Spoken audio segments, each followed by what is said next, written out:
Ya, salam Just Talk. Kita kembali lagi bahas preview karena kita sudah masuk sistem gugur dan ini untuk gue baru.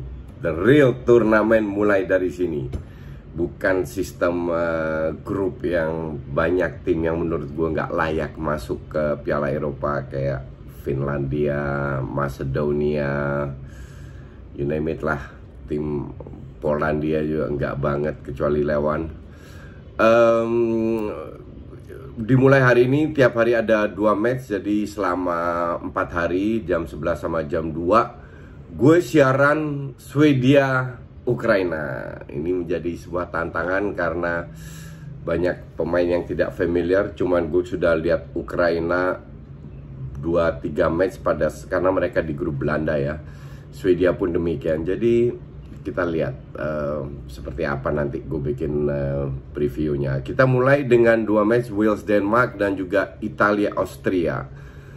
Oh ya, hari ini nggak ada subtitle ya, karena ini gue baru bikin langsung gue upload. Jadi nggak bisa kirim ke orang gue dulu, ke Riyardi untuk dibikin subtitle, nggak ada waktu. Wales Denmark. Kita mulai dari line up-nya dulu. Kemungkinan besar, ini mungkin ya, possible line up itu Wales bermain dengan 4-2-3-1. Di depan ada Kiefer Moore, di belakang 3 pemain yang kalian pasti tahu, Bale di kanan, James di kiri, Aaron Ramsey di belakang striker Kiefer Moore. Oke, 2 DM, Morel dan Joe Allen didukung sama 4 pemain belakang. Jadi, Wales ini, kenapa gue selalu bilang sebagian besar pemain kayak main di Liga Gurun Pasir? Karena gue melihat mereka itu tidak bagus atau tidak mau atau tidak bisa membangun serangan dari bawah. Atau jarang sekali lah. Lebih sering long ball. Apalagi kalau di press dikit aja langsung long ball. Nah, kalau lo main di pasir kan gak bisa passing bawah, selalu long ball. Makanya gue bilang itu. Ketemunya Denmark sebelum satu bola ditendang, gue udah bilang ini tim kuda hitam. Kalian boleh cek di YouTube atau di DPI. Untuk gue tim kuda hitam itu Denmark. Tapi pada saat itu masih dengan Eriksen. Gak ada Eriksen, gue bilang ngaruh banget. Cuman Denmark ini kan fighting spiritnya tinggi. Kalau orang bilang oh ya di 92 juga tidak terduga bla bla bla bla jadi juara, tapi tim yang 92 itu masih ada beberapa pemain bintang. Laudrup contohnya. Dan di tim ini nggak ada kecuali Eriksen. Kita lihat 3-4-3-nya Denmark dengan Damsgaard di depan, Paulsen-nya Red Bull Leipzig, dan striker KW9-nya Barcelona, Braithwaite. Nah, apa yang bisa diharapkan? Ya, Paulsen ini kan gue sering nonton dia main, ya sangat tidak konsisten. Kalau udah bagus, tapi juga sering kali kontrol bola aja susah. Di tengah 4 pemain, Delaney dan Højbjerg, ditambah 2 sayap, Male dan Vas. Højbjerg, Delaney kan akan menjadi motor menggantikan Eriksen, tetap masih jauh di bawah Eriksen. 3 pemain belakang yang kalian kenal, Vestergaard-nya Southampton, Kjaer-nya AC Milan, dan Christensen-nya Chelsea. Kipernya kalian juga semua tahu, Schmeichel. Oke? Jadi yang gue lihat, ini akan menjadi match 2 sistem yang berbeda. Yang jadi masalah dengan Denmark menurut gue, itu kreativitas menjaga ada Eriksen. Cuman fighting spiritnya itu yang harus mereka andalkan. Mereka tidak akan mendapatkan banyak peluang. Braithwaite ini ancur-ancuran, tapi at least dia punya fighting spirit besar lah, tinggi lah. Dan itu jadi modal dia. Dimana kita tahu dia dapat 10 peluang, nggak ada yang masuk. Jadi nggak terlalu bisa diharapkan pemain kayak begini. Cuman gue lihat 2 strategi yang berbeda, dan dari sisi permainan gue unggulkan Denmark di atas kertas.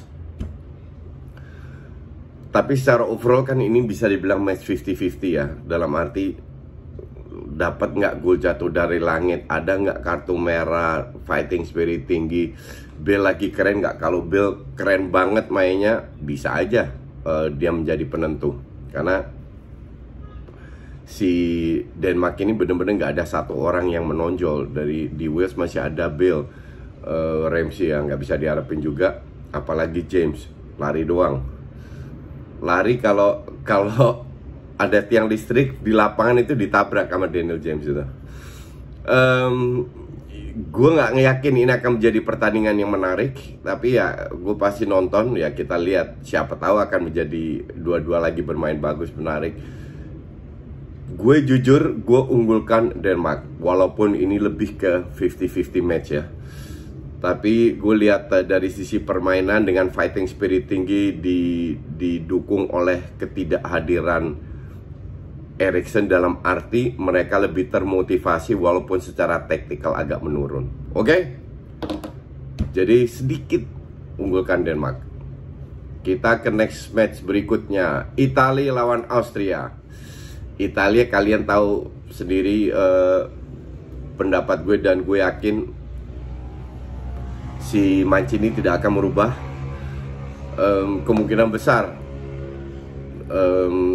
ya Florenzi atau Di Lorenzo atau bahkan Toloi di belakang, tapi di kanan.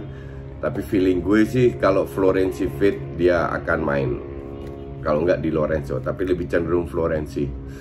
Bonucci sama tidak ada Chiellini, dari kemungkinan besar Acerbi yang main, atau pemain mudanya si Inter Milan, Bastoni yang kerjanya cuma bikin pelanggaran. Terus Spinazzola pasti main. Di tengah nggak berubah, Jorginho, Barella, dan Locatelli. Terus di depan Berardi, Immobile, Insigne. Ya nggak ada yang aneh lah. Atau mungkin bisa juga Locatelli diganti Verratti, tapi kayaknya si Locatelli yang main. Kalau gue jadi Mancini, gue mainin Locatelli dulu. Kalau kurang bagus baru Verratti gue masukin. Entah itu untuk Barella, entah itu untuk Jorginho, karena Verratti bisa attacking maupun defense. Terus Austria main dengan 4-3-3. Ya, Alaba selalu bermain di belakang sebagai bahkan bisa juga dengan 3-4-3 dengan 3 back, liner digeser ke depan. Jadi di belakang Alaba, Hinteregger, dan Dragovic. Kalau sana bermain 3 back. Terus di tengah Schleicher, Grealish, Laimer, dan Liner. Di depan ada Arnautovic didukung dengan dua attacking midfield ya. Ya, attacking midfield dengan free roll itu Baumgartner dan Sabitzer. Sabitzernya Red Bull. Gue nonton 2 match Austria ya. Ini enggak banget mainnya. Dalam arti end passingnya itu jelek banget. Nyaris semua serangan lawan Belanda itu gagal karena salah passing. Kalau sekali-kali crossing juga salah crossing.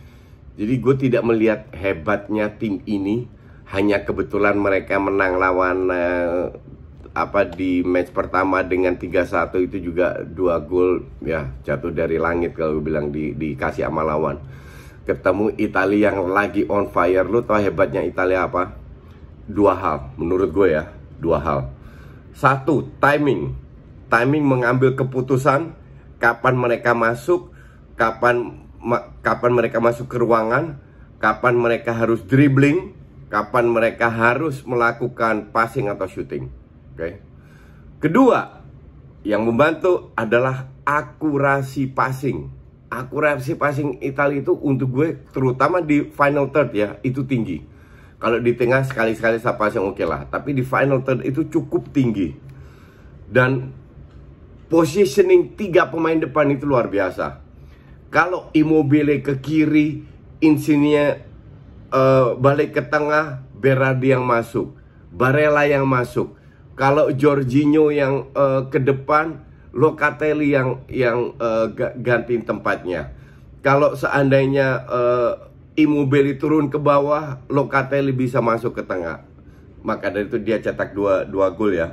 Karena dia dalam posisi dimana itu posisinya Immobile yang ditinggalkan. Jadi dua hal itu kalau nggak berjalan di Italia, salah timing dan salah passing, Italia ini tim biasa aja.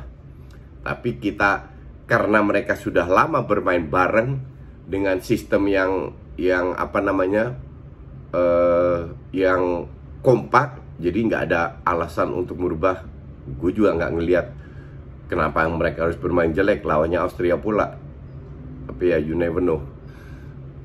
Terus kemarin ada yang bilang, kenapa banyak tim bermain dengan 3 back? Nih Italia main 2 back, 2 center back dan bermainnya bagus. Jadi untuk gue bukan alasan, it doesn't matter. Yang penting kan lu tetap 11 lawan 11. Kecuali lu 10 orang mainnya, nah itu baru beda. Kalau selama 11 lawan 11, 3 back, 2 back, nggak penting sama sekali. Yang penting timnya bisa berjalan atau enggak, bisa menyerang atau enggak, dan bisa bertahan atau enggak. Itu yang kita lihat, bukan skor atau apa. Tapi gue unggulkan Italia. Sehebat-hebatnya Austria, tetap gue nggak ngelihat Austria bisa menang lawan Italia. Bahkan gue berani unggulkan 2 gol difference. Oke, thanks for watching.